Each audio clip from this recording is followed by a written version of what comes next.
গাজিয়াবাদের একটি অভিজাত বাংলোয় ভুয়ো দূতাবাস খুলে রেখে দিব্যি চলছিল প্রতারণা। কিছুদিন আগেই সেই প্রতারণার পর্দাফাশ করে পুলিশ। এবার সামনে এলো মূল অভিযুক্ত হর্ষবর্ধন জৈনের সম্পত্তির পরিমাণ। এই বিপুল পরিমাণ সম্পত্তির কথা শুনলে রীতিমতো পিলে চমকে যাবে আপনার। জানা গিয়েছে তিনি এক দশক ধরে 162টি বিদেশ ভ্রমণ করেছিলেন এবং 300 কোটি টাকার আর্থিক কেলেঙ্কারির সঙ্গে তার যোগসূত্র থাকতে পারে।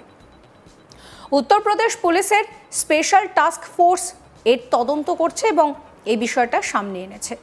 জানা গিয়েছে ধৃত হর্ষবর্ধন জৈন 2005 থেকে 2015 সালের মধ্যে 19টি দেশে ভ্রমণ করেছেন। 54 বার সংযুক্ত আরব আমিরশাহী এবং 22 বার ব্রিটেনে ভ্রমণ করেছেন। কূটনৈতিক যোগাযোগের আড়ালে তিনি মরিশাস, ফ্রান্স, ক্যামেরুন এবং ইউরোপের একটি স্বঘোষিত ক্ষুদ্র রাষ্ট্র সেভরগাতে উড়েও গিয়েছেন। সূত্রের খবর, জৈনের প্রতারণার জাল ছিল সুদূর প্রসারী। এসটিএফ, ইউকে, সংযুক্ত আরব আমিরশাহী, মরিশাস এবং ক্যামেরুন জুড়ে জৈনের সঙ্গে যুক্ত 25টি ভুয়ো কোম্পানির সন্ধান পায়।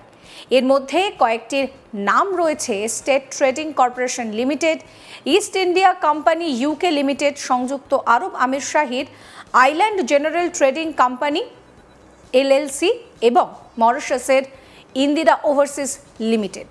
তদন্তকারীরা জৈনের নামে 10টি বিদেশি ব্যাংক অ্যাকাউন্ট খুঁজে বের করেছেন, যার মধ্যে দুবাইয়ে 6টি, ইউকেতে 3টি, মরিশাসে 1টি রয়েছে। তার গাজিয়াবাদের বাসভবন থেকে সেভরগা, লাডোনিয়া এবং অন্যান্য স্বঘোষিত ক্ষুদ্র রাষ্ট্র থেকে 12টি জাল কূটনৈতিক পাসপোর্টও বাজেয়াপ্ত করা হয়েছে। সূত্রের খবর যে জৈন আন্তর্জাতিক পর্যায়ে কাজ করতেন।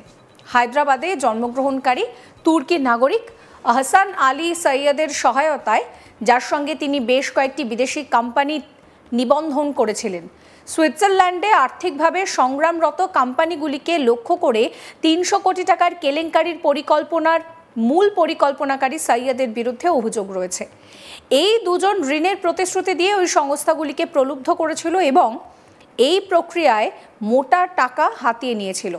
তদন্তকারীরা কেলেঙ্কারির সম্পূর্ণ পরিমাণ তদন্ত করছেন এবং কিভাবে হাওলা চ্যানেল, শেল কোম্পানি এবং বিদেশি অ্যাকাউন্টের মাধ্যমে 300 কোটি টাকা পাচার করা হয়েছিল তাও শনাক্ত করছেন। পুলিশ জানিয়েছে জৈনের কুখ্যাত সৌদি অস্ত্র ব্যবসায়ী আদনান খাগেশির সঙ্গেও কিন্তু যোগাযোগ ছিল। 2002 থেকে 2004 সালের মধ্যে জৈন তার সঙ্গে যোগাযোগ করে এবং তার জন্য জৈনের অ্যাকাউন্টে 20 কোটি টাকা হস্তান্তর করা হয়েছিল বলে মনে করা হচ্ছে। এসটিএফ এই তহবিলের উদ্দেশ্য এবং ব্যবহার এই পুরো বিষয়টা তদন্ত করছে। এসটিএফ জৈনের হেফাজতের জন্য আদালতের কাছে আবেদন করেছে। সোমবার শুনানির দিন ধার্য করা হয়। পুলিশ জানিয়েছে তার বিশ্বব্যাপী কার্যক্রমের আরও স্তর উন্মোচিত হওয়ার সঙ্গে সঙ্গে পরিধি আরও বিস্তৃত হতে পারে।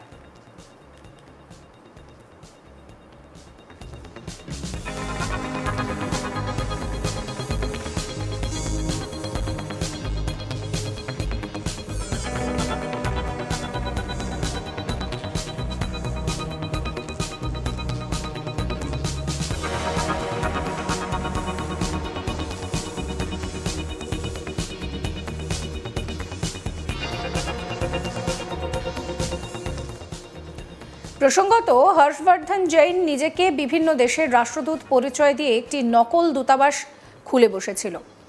বিশ্বাসযোগ্যতা প্রমাণের জন্য কূটনৈতিক নাম্বার প্লেট সহ বেশ কয়েকটি বিলাসবহুল গাড়িকে ওই ভুয়ো দূতাবাসে ঢুকতে বেরোতে দেখা যেত।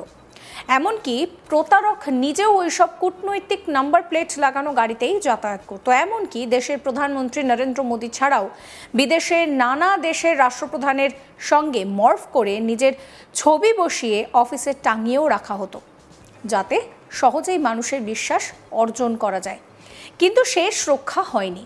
ওই প্রতারককে গ্রেফতার করা হয়। চাঞ্চল্যকর এই ঘটনাটি ঘটে যোগীর রাজ্য উত্তরপ্রদেশের গাজিয়াবাদে। জানা গিয়েছে প্রতারকের নাম হর্ষবর্ধন জৈন। সে নিজেকে ওয়েস্ট আর্টিকা, পুলভিয়া এই সমস্ত জায়গায় রাষ্ট্রদূত হিসেবে পরিচয় দিত। গাজিয়াবাদের একটি বাংলোয় হর্ষবর্ধন অবৈধ দূতাবাস খুলেছিল।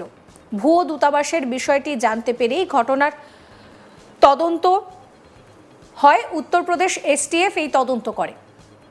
এরপর মঙ্গলবার 22শে জুলাই গাজিয়াবাদে এই অবৈধ দূতাবাসের পর্দা ফাঁস করে এসটিএফ।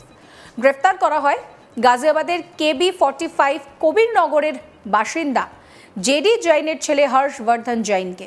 হর্ষবর্ধন KB35 কবিরনগরে একটি ভাড়া বাড়ি নিয়ে অবৈধ পশ্চিম আর্কটিক দূতাবাস পরিচালনা করছিলেন।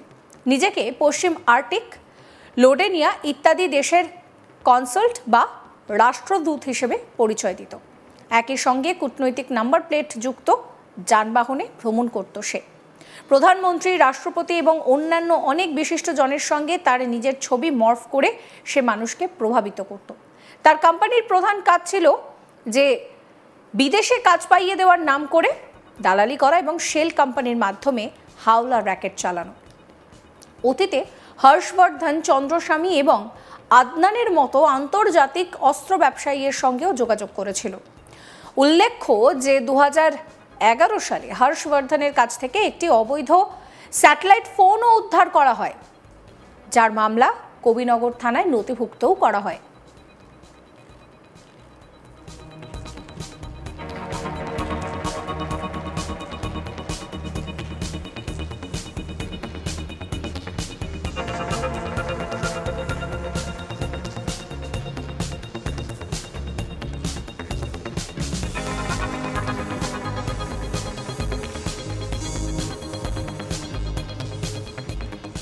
আর এবার এই হর্ষবর্ধনেরই কিন্তু সম্পত্তির পর্দা ফাঁস করা হচ্ছে।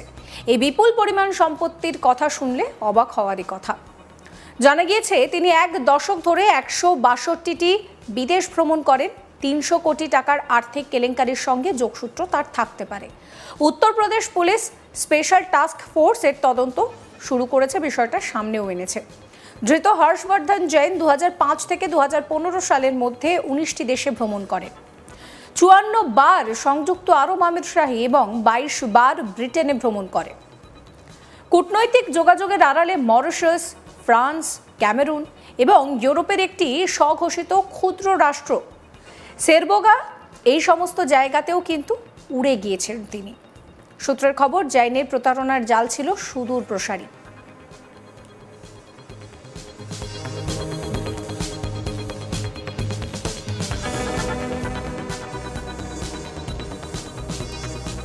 জৈনের সঙ্গে যুক্ত 25টি ভুয়ো কোম্পানির সন্ধান পাওয়া গিয়েছে।